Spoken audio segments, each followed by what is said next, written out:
Welcome to Pratap classes. दोस्तों, Pratap classes के YouTube channel पर आपका स्वागत है। तो आज हमारा टॉपिक रहेगा राजस्थान पुलिस 2022 भाग ब की हम बात करेंगे। टॉप 35 प्रश्नों की सीरीज के साथ सभी विद्यार्थियों का स्वागत है। तो इसमें current, geography, history, political science सब इसमें रोजाना आपको महत्वपूर्ण प्रश्नों के साथ ये क्लास मिलती है। और पार्ट नंबर मैं आज 15 लेके हूँ। 14 इससे पहले मैंने उपलब्ध करवा दिए। लाइव टेस्ट शाम आपको डेली अब मिलेगा शाम 8 बजे। तो सभी विद्यार्थी शाम 8 बजे तैयार रहें और सुबह मेरी 7 बजे इंडिया करंट की लाइव क्लास में सभी विद्यार्थी तैयार रहें। तो सारे विद्यार्थी जल्दी से वीडियो को लाइक और शेयर कर दो। अगर आप चैनल पर नहीं हैं तो हमारे इस चैनल को सब्सक्राइब कर लें और इसके पास लगे बेल आइकन का घंटा दबा लें, ताकि हम जैसे वीडियो अपलोड करें उसका नोटिफिकेशन आप तक पहुंच जाएगा। क्योंकि टॉप 35 प्रश्नों की हम सीरीज के साथ लगातार हमारी से सीरीज चल रही है। स्टार्ट करते हैं। आज पहला क्वेश्चन देखिए और सारे विद्यार्थी लाइक और शेयर करते रहना वीडियो को। और मेरे साथ जितने भी विद्यार्थी लाइव जुड़े हुए हैं लाइक और शेयर करेंगे और मुझे कमेंट बॉक्स में जवाब भी देंगे। तो पहला क्वेश्चन देखो, संपूर्ण भारत के कितने प्रतिशत भूभाग पर पर्वत और पहाड़ियों का विस्तार पाया जाता है? यानी कि संपूर्ण भारत के कितने प्रतिशत भूभाग पर पर्वत और पहाड़ियों का विस्तार पाया जाता है? तो ध्यान रखना कितना पाया जाता है, 29.3%। ऑप्शन नंबर सी इसका राइट आंसर हो जाएगा।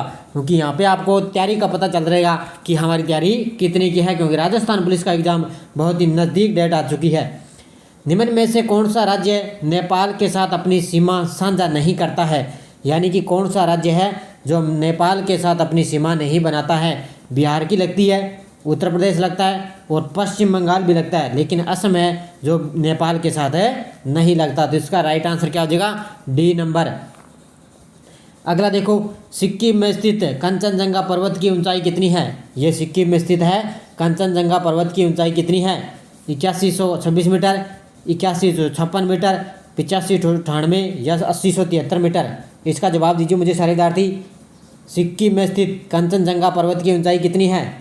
इसका राइट आंसर हो जाएगा 8598 मीटर। ऑप्शन नंबर सी इसका राइट आंसर हो जाएगा। अगला क्वेश्चन देखो, भारत के उत्तर पश्चिमी भाग में शीतकालीन वृष्टि मुख्य रूप से जिस कारण से होती है? यानी कि भारत के उत्तर पश्चिमी भाग में शीतकालीन वर्षा है वो किस मानसून से होती है? इसका जवाब दीजिए मुझे सारे विद्यार्थी। पश्चिमी विक्षोभ, उत्तर पूर्व मानसून, उत्तर पश्चिमी मानसून या बंगाल की खाड़ी में अवमन? इसका जवाब दीजिए मुझे सारे विद्यार्थी। और ये क्वेश्चन तो बहुत बार एग्जाम में आया हुआ है। इसका राइट आंसर क्या हो जाएगा, पश्चिमी विक्षोभ। तो ध्यान रखना, जिसको हम माउट बोलते हैं, जो सर्दियों के मौसम में ये बरसात होती है उत्तर पश्चिम में शीतकालीन वर्षा, और इसको पश्चिमी विक्षोभ बोलते हैं। इसको क्या बोला जाता है, माउट की वर्षा बोला जाता है। अगला देखो, निम्नलिखित में से कौन सी मुख्य नदी घाटी परियोजना मध्य प्रदेश राज्य में स्थित है? अब इसमें बतानी है भी कौन सी मुख्य नदी घाटी परियोजना मध्य प्रदेश में स्थित है। सोन बहुउद्देशीय परियोजना, हीराकुंड आपको पता है कहाँ पर है, उड़ीसा में।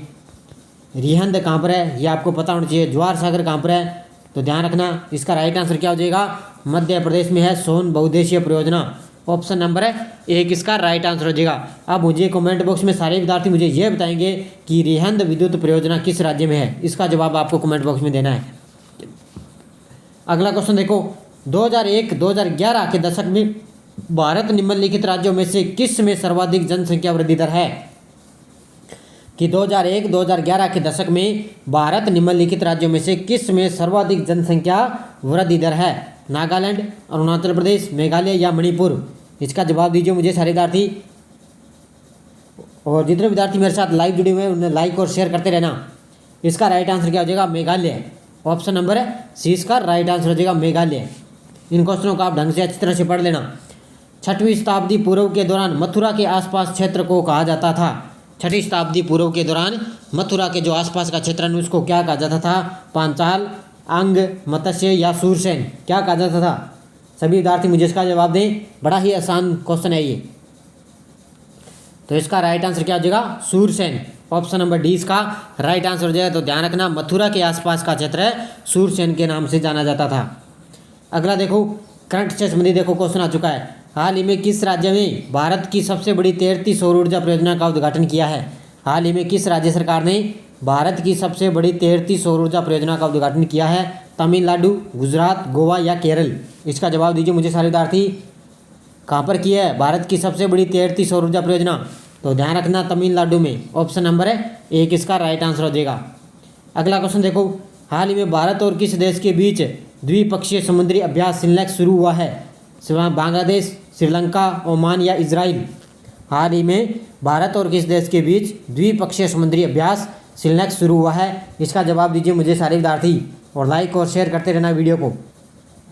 तो ध्यान रखना, इसका राइट आंसर क्या हो जाएगा? भारत और श्रीलंका के बीच में सिलनेक्स से शुरू हुआ है। अगला क्वेश्चन देखो, हाल ही में सीबीएसई बोर्ड का नया अध्यक्ष किसे नियुक्त किया गया है? सीबीएसई बोर्ड का नया अध्यक्ष किसे नियुक्त किया गया है? विनीत जोशी, संजय मिश्रा, मनोज आहूजा या अजय भट्ट को? बताइए मुझे सारे विद्यार्थी, सीबीएसई बोर्ड का नया अध्यक्ष किसे नियुक्त किया गया है? तो ध्यान रखना, विनीत जोशी को। ऑप्शन नंबर 1 इसका राइट आंसर हो जाएगा। अगला क्वेश्चन देखो, राजस्थान का आ गया। 25 जनवरी को 12वां राष्ट्रीय मतदाता दिवस मनाया गया। राजस्थान में राज्य निर्वाचन आयोग के ब्रांड एम्बेसडर हैं। 25 जनवरी को 12वां राष्ट्रीय मतदाता दिवस मनाया गया, ये सही है। और राजस्थान में राज्य निर्वाचन आयोग के ब्रांड एम्बेसडर कौन है? अवनी लेखरा, रवि बिश्नोई, देवेंद्र झाझरिया या अपूर्वी चंदेला? इसका जवाब दीजिए मुझे सारे विद्यार्थी। और राजस्थान का करंट आपका भूलना ही नहीं चाहिए, आपको याद होना चाहिए अच्छी तरह, क्योंकि कितनी बार आपको क्लासेस मिलती है, वीकली मिलती है, फिर मंथली मिलता है, फिर 3 महीने का मिलता है, फिर 6 महीने का मिलता है। तो इसका जवाब दीजिए मुझे सारे विद्यार्थी। तो ध्यान रखना, Devendra Jhajharia. Option number C इसका राइट आंसर हो जाएगा। अगला क्वेश्चन देखो, राजस्थान में जारी की गई पहली हैप्पीनेस इंडेक्स 2021 में कौन सा जिला प्रथम स्थान पर है? राजस्थान में जारी की गई पहली हैप्पीनेस इंडेक्स 2021 में कौन सा जिला प्रथम स्थान पर है? प्रतापगढ़, कोटा, गंगानगर या सिरोही?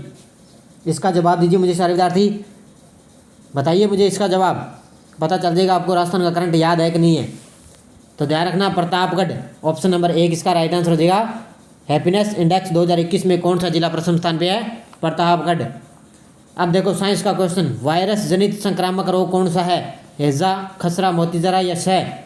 वायरस जनित संक्रामक रोग कौन सा है? बताइए मुझे, वायरस जनित संक्रामक रोग। तो ध्यान रखना, खसरा। ऑप्शन नंबर 20 का राइट आंसर हो जाएगा। अगला क्वेश्चन देखो, विटामिन बी की कमी से कौन सी बीमारी होती है? सूखा रोग, रतौंधी, बेरी या टीबी? विटामिन बी की कमी से कौन सी बीमारी होती है? बताइए मुझे इसका जवाब, ये तो सभी को पता होना चाहिए। यह तो क्वेश्चन ही बहुत बार एग्जाम में पूछा जाता है। ध्यान रखना, बेरी कौन सा होता है? ऑप्शन नंबर सी इसका राइट आंसर हो जाएगा। अब देखो अगले क्वेश्चन, प्रेशर कुकर में खाना कम समय में पकता है क्योंकि? प्रेशर कुकर में खाना कम समय में पकता है क्योंकि टाइम कम समय लगता है उसमें। क्यों पकता है? क्योंकि अधिक समय के कारण उबलते पानी का ताप कम हो जाता है, चारों ओर बंद होने के कारण वायु का प्रभाव नहीं पड़ता, अधिक दाब के कारण उबलते पानी का ताप बढ़ जाता है, प्रयुक्ता पानी का वाष्पन बहुत कम हो जाता है। इसका जवाब दीजिए मुझे सारे विद्यार्थी, क्योंकि प्रेशर कुकर लगभग हर घर में मिलता है और सभी को पता होना चाहिए भी खाना इसमें कम समय में खाना जल्दी पक क्यों जाता है, किस वजह से पकता है। ये साइंस का क्वेश्चन, आपको पता होना चाहिए इसके बारे में। तो ध्यान रखना, किस वजह से पकता है? Option number C. ध्यान रखना, अधिक दाब के कारण उबलते पानी का ताप बढ़ जाता है। तो ऑप्शन नंबर सी इसका राइट आंसर हो जाएगा। अगला क्वेश्चन देखो, निम्नलिखित में से कौन सा अम्ल एक शक्तिशाली अम्ल माना जाता है? सिट्रिक अम्ल, नाइट्रिक अम्ल, एसिटिक अम्ल या ऑक्जेलिक अम्ल? ये कौन सा अम्ल है जो एक शक्तिशाली अम्ल माना जाता है? तो ध्यान रखना, नाइट्रिक अम्ल। ऑप्शन नंबर 20 का राइट आंसर हो जाए, जो शक्तिशाली अम्ल माना जाता है। अगला देखो, कारगिल विजय दिवस कब मनाया जाता है? 26 जून, 26 जुलाई, 14 जुलाई या 14 फरवरी?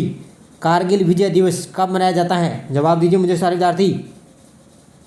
तो ध्यान रखना, कारगिल विजय दिवस मनाया जाता है 26 जुलाई को। ऑप्शन नंबर 20 का राइट आंसर हो जाएगा। अगला क्वेश्चन देखो, लोकसभा में अधिकतम सदस्यों की संख्या कितनी हो सकती है? 542, 552, 555 या 560? लोकसभा में अधिकतम सदस्यों की संख्या कितनी हो सकती है? मुझे इसका जवाब दीजिए सारे विद्यार्थी। तो ध्यान रखना, कितनी हो सकती है? 552। ऑप्शन नंबर 20 का राइट आंसर हो जाएगा।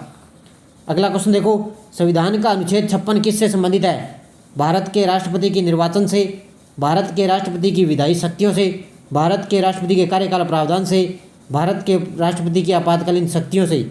बताइए मुझे, संविधान का अनुच्छेद 56 किससे संबंधित है? जवाब दीजिए मुझे इसका सारे विद्यार्थी। तो ध्यान रखना, भारत के राष्ट्रपति के कार्यकाल के प्रावधान से है। संविधान का अनुच्छेद जो 56 है वो राष्ट्रपति के कार्यकाल से संबंधित है। अगला देखो, भारत के प्रथम उप प्रधानमंत्री कौन थे? मोरारजी देसाई, सरदार वल्लभ भाई पटेल, जगजीवन राम, वीपी सिंह? भारत के प्रथम उप प्रधानमंत्री, बताइए मुझे सारे विद्यार्थी। बड़े ही शानदार क्वेश्चन है। 35 क्वेश्चन लगभग आपके हर एक एग्जाम में पूछे जाते हैं ये क्वेश्चन, और 35 क्वेश्चन आपको राजस्थान पुलिस में यहाँ से क्वेश्चन सीधे सीधे आपको मिल सकते हैं। तो ध्यान रखना, प्रथम प्रधानमंत्री कौन थे? सरदार वल्लभ भाई पटेल। ऑप्शन नंबर 20 का राइट आंसर हो जाएगा। अगला देखो, लोकसभा चुनाव में पराजित होने वाले प्रथम प्रधानमंत्री हैं। लोकसभा चुनाव में पराजित होने वाली प्रथम प्रधानमंत्री कौन है? तो ध्यान रखना, इंदिरा गांधी। ऑप्शन नंबर 1 इसका राइट आंसर हो जाएगा। कौन है? इंदिरा गांधी है जो लोकसभा चुनाव में पराजित होने वाली प्रथम प्रधानमंत्री है। राष्ट्रपति पर महाभियोग लगाने वाली सदन की कुल सदस्य संख्या के कितने सदस्यों के हस्ताक्षर प्रस्ताव पर होने अनिवार्य हैं? भी इसमें बताना है कि राष्ट्रपति पर महाभियोग लगाने वाली सदन की कुल सदस्य संख्या के कितने सदस्यों के हस्ताक्षर प्रस्ताव पर होने अनिवार्य हैं? बताइए मुझे इसका जवाब। 1/3, 1/4, 1/6 या 1/8? इसका जवाब दीजिए मुझे सारे विद्यार्थी। सुनाएंगे एग्जाम में, देख लेना, चाहे रीट है, चाहे सेकंड ग्रेड है, चाहे फर्स्ट ग्रेड है, चाहे कोई भी एग्जाम में, वीडियो मेंस एग्जाम है, चाहे राजस्थान पुलिस है, ये संविधान के क्वेश्चन यहीं ऐसे आएंगे। तो ध्यान रखना, 1/4 ऑप्शन नंबर 20 का राइट आंसर हो जाएगा। अगला क्वेश्चन देखो, भारतीय संविधान की प्रस्तावना में समाजवादी शब्द जोड़ा गया है किस संशोधन द्वारा? भारतीय संविधान की प्रस्तावना में समाजवादी शब्द जोड़ा गया है 40वें संशोधन द्वारा, 42वें संशोधन द्वारा, 76वें संशोधन द्वारा या 86वें संशोधन द्वारा? बताइए मुझे।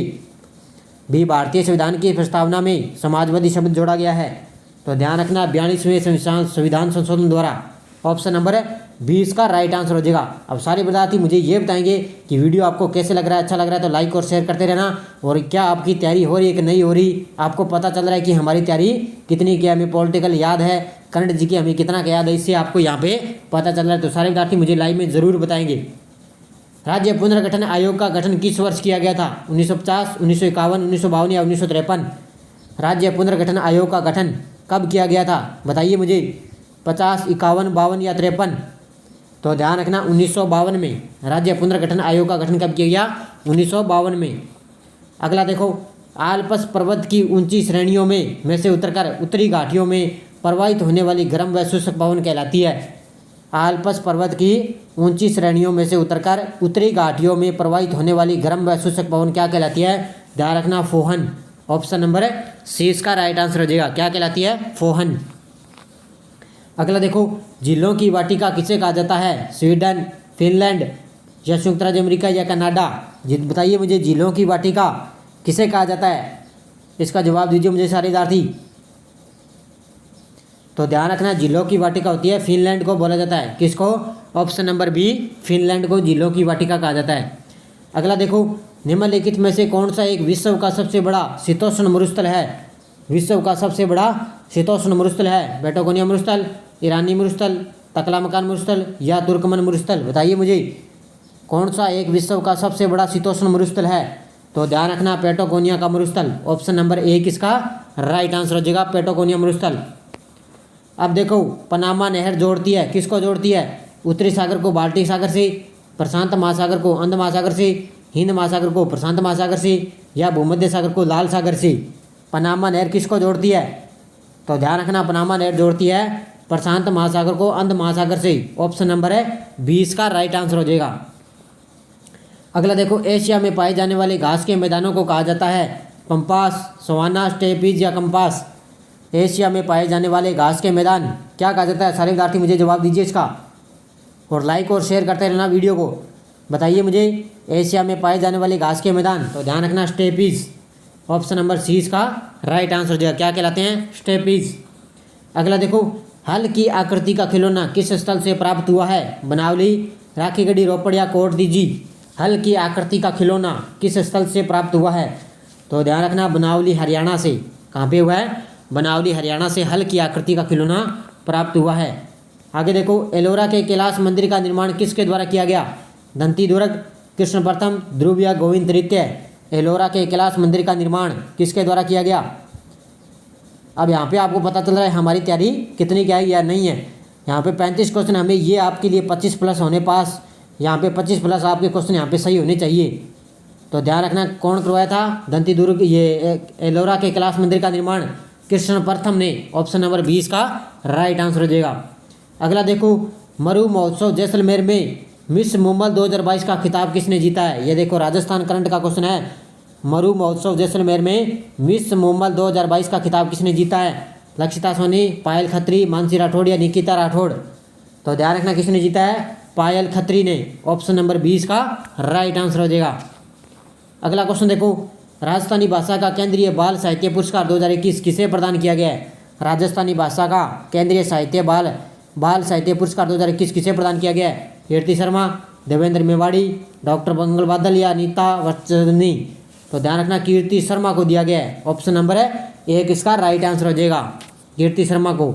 अगला देखो, मानव शरीर की सबसे छोटी हड्डी कौन सी है? नाखून, जबड़े की हड्डी, स्टेपिस या नाक की हड्डी? मानव शरीर की सबसे छोटी हड्डी कौन सी है? बताइए मुझे। 34 क्वेश्चन आगे 35 क्वेश्चन है सारे, मुझे इसका जवाब दीजिए सारे विद्यार्थी। मानव शरीर की सबसे छोटी हड्डी कौन सी है? स्टेपिस, जो कान में पाई जाती है। ऑप्शन नंबर सी इसका राइट आंसर हो जाएगा। आज का अंतिम क्वेश्चन देखो, मानव शरीर में सबसे बड़ी ग्रंथि कौन सी है? लीवर, थायराइड, पीयूष या लार ग्रंथि? आज का अंतिम क्वेश्चन देखो, मानव शरीर में सबसे बड़ी ग्रंथि कौन सी है? लीवर, थायराइड, पीयूष या लार ग्रंथि? तो ध्यान रखना कौन सी है? लीवर ग्रंथि है, वो मानव शरीर में सबसे बड़ी ग्रंथि है। तो ये 35 क्वेश्चन थे, मैंने उपलब्ध करवा दिए राजस्थान पुलिस के लिए। टॉप 35 क्वेश्चन आपको सीरीज लगातार अब आपको मिलेगी, क्योंकि राजस्थान पुलिस का 1 महीना बचा, एग्जाम डेट नज़दीक आ रही है, इसलिए आप एक महीना बचा, इसलिए आप तैयारी को पूरा आप डट कर खींच दीजिए, अपनी जितनी भी जोर लगा दीजिए, जितनी ताकत लगा दीजिए, और जाते जाते लाइक और शेयर कर देना वीडियो को। कंप्यूटर की क्लासें, महिला एवं क्लासें आपको मिल रही है लगातार, चैनल के साथ लगातार बने रहिए। धन्यवाद दोस्तों, जय हिंद, जय भारत।